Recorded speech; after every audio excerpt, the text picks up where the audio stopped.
Welcome to Skater Stories, where we are asking members of our skate community to share their story of why they started roller skating to inspire others. I'm Mel, owner of Roller Girl Gang and passionate roller skater. Today's skater story is shared by Ellie. I'll hand you over to Ellie to introduce herself and tell you more. Recording. So I am being joined by lovely Ellie. Hi, Ellie. Hi. Thanks for having me. Nice to see you. And I think you said that actually it's been a really long time since we've had a chat on Zoom. Yes, definitely. Lockdown times. Yeah, but we have actually seen each other in real life and WhatsApp chats and things much more of the time. So yeah, it feels a bit weird introducing you because you're my friend, but I'm just gonna actually just hand over to you and say, like, just tell us a bit about yourself and your journey, like what brought you into roller skating in the first place. Just tell us. Yeah, so I'm Ellie, I'm 35. I have been roller skating properly since about 2018, so coming into my 5th year. What brought me into roller skating is quite an unusual entry into roller skating, I think. I was an inpatient in a psychiatric hospital in York. I'd been sent there for a year. I'm not from York, so I was away from home. I was having to challenge a lot of difficult things, thoughts, feelings, behaviors. I'm someone with a very long history of complex mental health problems, a lot of self-harming behavior, didn't really look after my body or my well-being at all. And I was actually kind of nearing the end of being there. Actually, I think I was probably about 8 months in, and I was there for a year, when a friend that I'd made in York through hula hooping, which was something that I did beforehand, was like, would you like to come to the roller disco that I sometimes go to on a Friday? And I was like, yeah, that sounds pretty cool. So I went along to this roller disco and brought a couple of other girls from the unit that I was on, and we just loved it. But like, bear in mind, we had been, although we were allowed out, we were largely stuck in a psychiatric hospital like most of our time, and had been in hospital much longer before we'd got into this hospital. So the feeling of like whizzing around, albeit quite wobbly, whizzing around a school hall on roller skates was just like, wow, this is freedom, this is something else. And so we managed to get hold, like, I think that was the Friday, and I think by Sunday we'd managed to get hold of some roller skates or roller blades, like something on wheels. And we had access to like a kind of school hall type thing in the hospital, and we would go up there like every single evening after we had a lot of groups. It was 9 till 6 groups, so like long intense groups, really intense groups, and we might have all been at each other's throats or arguing or like all sorts, but we came at the end of the day and put our skates on in this hall and just like, I don't know, just skated all the stuff away, like skated the day away. And like, it just became something that was like, and we'd put the music on and we'd just lose ourselves in it. It just became something really important for us getting through the day. And I started realizing that actually I was learning quite quickly, and I was like, wow, my body can actually do some stuff if I leave it alone and I don't hurt it can actually do some stuff. And I think that was the first time ever that I'd appreciated my body for what it was, because I've spent years starving it, hurting it, like just hating having a body, full stop. And suddenly, like, I needed a body to do this. Like, it's very, very important to have a body to skate with. So it really started bringing a new relationship with myself. And then yeah, I had quite a chaotic time after I left the hospital. I was homeless for quite a while, so didn't have my skates around. But about just less than a year later, in 2018, I kind of like, I retook up skating, and I would go to the park at like 5:30 in the morning when no one saw me, and like diligently practice my skating. And I had these like, I just wanted to be able to flow in the same way that I did with a hoop on skates. I couldn't at the time, but that was where I wanted to go.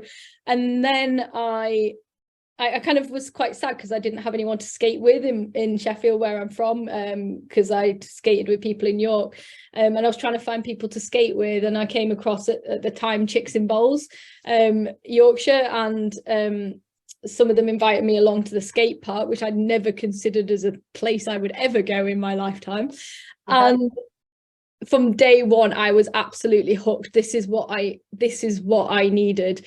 This is this thing that had been missing in my life. I need a level of risk in my life, I've found out, and I was getting that through inappropriate self-defeating behavior, self-harm, all that sort of stuff. And here was like a socially acceptable way of having a bit of risk in my life, and then my body was able to do these things that I didn't even know existed. Like I could do a handstand with roller skates on, I could chuck myself off 10-foot high vert ramp and still remain upright, I could like jump over boxes. Like it was just so different. And then also it opened up social circles like that I didn't have before. All my friends were from mental health facilities, like, and we kind of, although that's really useful, we were very stuck in our own little world, and it gave me a whole new set of social people. It gave me like that thrill of learning. I'm a teacher by nature. I'm qualified as a teacher, so I fairly quickly ended up sort of teaching others, and it changed my life. I'm not being melodramatic when I say it changed, and it saved my life. It did save my life. I wouldn't be here without roller skating. That's like, but as you've been talking about your story, I can feel the energy just almost like coming out of you in absolutely waves of positivity, and you're just like proper beaming at the memories. I can relive the moment where you chucked yourself off a 10-foot ramp and remained upright to tell the tale, and I can totally feel you flying through the air as you're like leaping the box. I mean, I have also seen those videos, but I can really like feel that energy with you, even though I don't actually want to do any of those things. But you hearing it from you is just like, it's magical. It's absolutely magical and so powerful. And like, if I wasn't here, if I was watching this, I'd probably be weeping now, just being like, oh my God, Ellie, it's like, it's so amazing. So like, you've been through, have you in all your skating, especially like, that's like you said, that you have a level of risk, but that's quite high risk, and obviously maybe the skate park is not where you start, but it's somewhere you can continue your journey. Yes. Have you had any accidents or times where you've had to take a break from skating?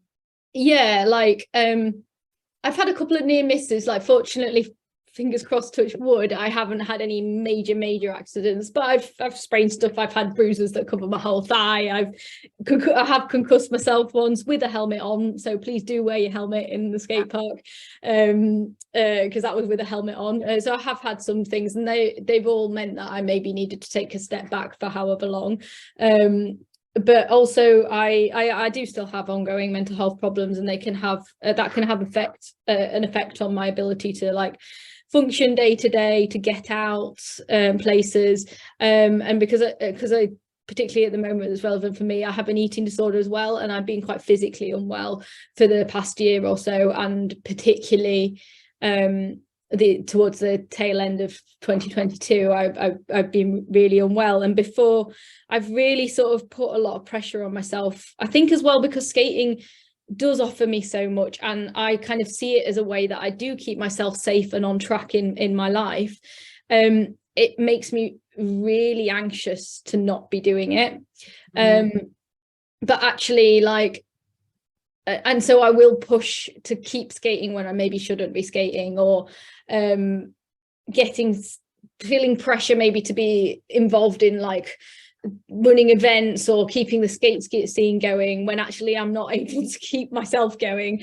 And I think it's a really hard decision that I'm quite reluctant to make, but I made the decision in like October, I think, of 2022, that actually I was going to hang up my skates for the rest of the year. And that's the first time I've actually done that, and that was really what I needed to do, because I needed time to heal myself physically and mentally from the things that had gone on. I was very unwell, and I don't think I would have been able to do that if I was skating.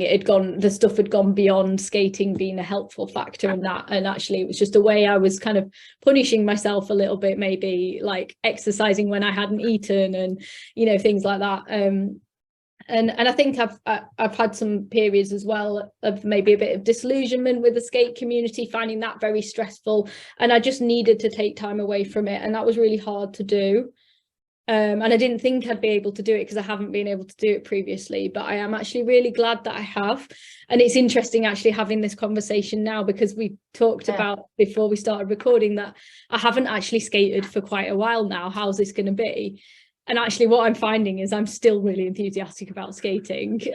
Like it's still there. It's still a thing. I think I was really worried that if I gave it up for a period of time, it'd be gone. The skate community would move on without me. Everybody would get better than me when I wasn't there. And actually it doesn't matter. It's my journey, and my journey might involve I need to take a period of time off skates, and that's okay.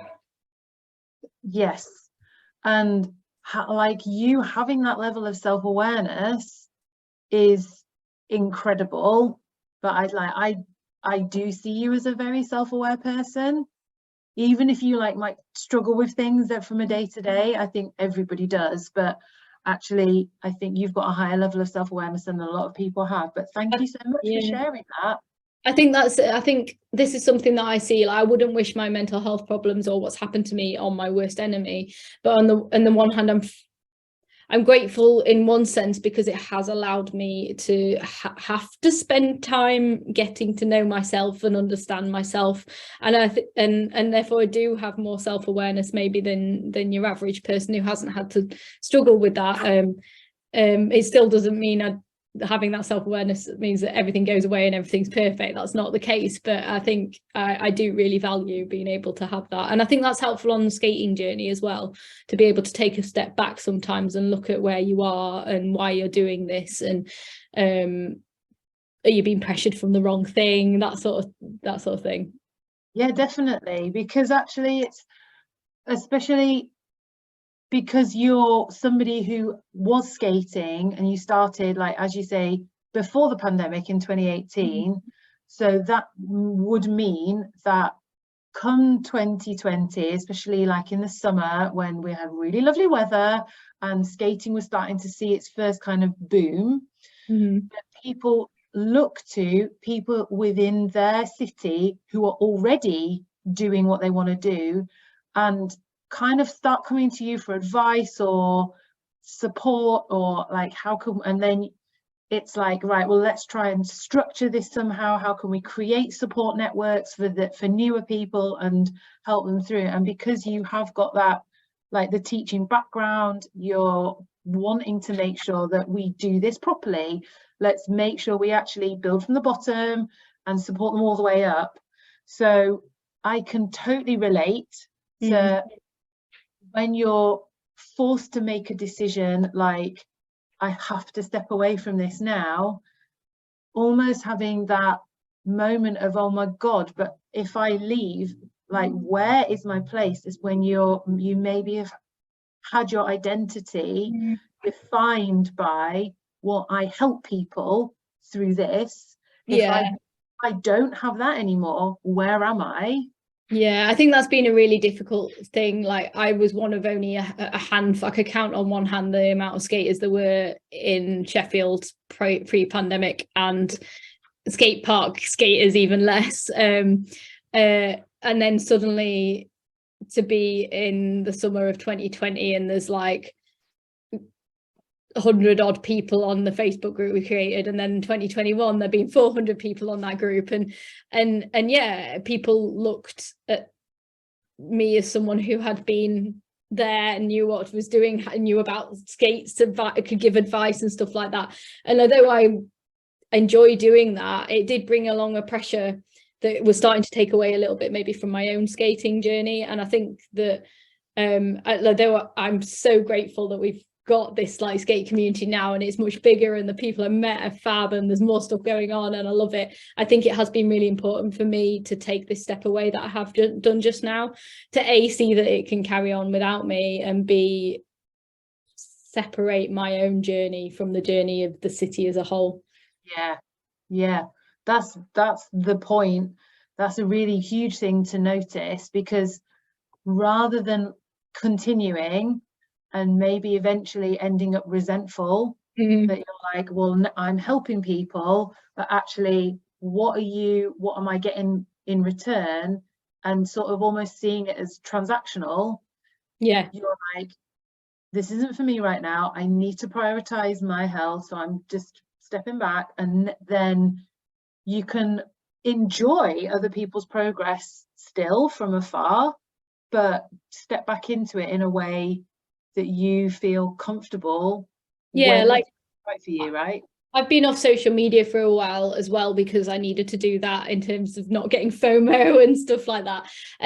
So I honestly don't know what people have been doing for the past couple of months, but I am quite excited about getting back out there and seeing where people have come in that couple of months. Is like the new people like broke through that stall they were trying to learn. I don't know, like I am genuinely excited to see where that is. But I think, it's nice to be able to do that now without feeling any responsibility or resentment or anything. I think it's helped me separate myself a little bit. I needed to do. Definitely. Without wrapping up your identity with, well, I'm this helpful person that does this for the skate community.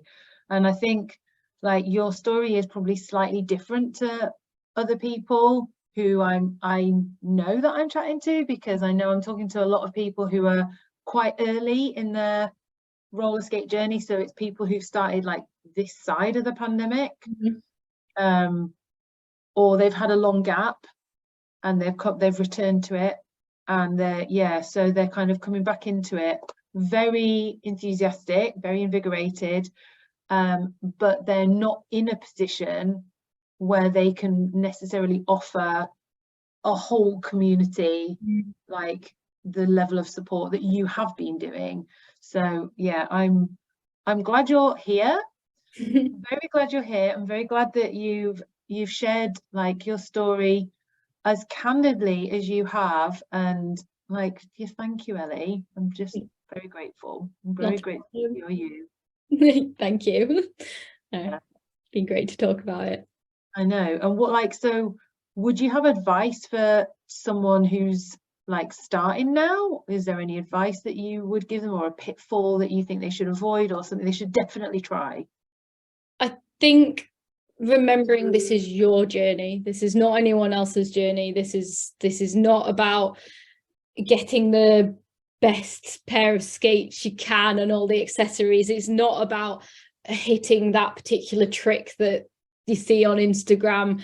Like, it's about where it takes you. Like, if you're happy just skating up and down paths, that's fine. That's where you need to be. Like, I'm never going to be, for example, a good jam skater. That's just not my jam. to put it bluntly, it's not my jam. Like, I can do a bit, but I don't get gripped by it. It doesn't you won't see me talking so enthusiastically about it. I think I put a lot of pressure on myself, especially after the pandemic. Jam skating was more of a thing. It was on TikTok and stuff, and I felt myself feeling like I had to do a lot of that, and actually it's not me, and that's okay. So like, it's your journey. It doesn't matter what everyone else is doing, it's your journey. Perfect. Thank you so much. That's like beautifully said. I can't wait to share your story with everybody. Thank you, Han. I'm going to say goodbye. Bye. Goodbye. And take care, and I hope we catch up in real life soon. Yes. Thank you for listening to today's skate story. I hope you find it as inspiring and uplifting as I did. Can't wait for the next one.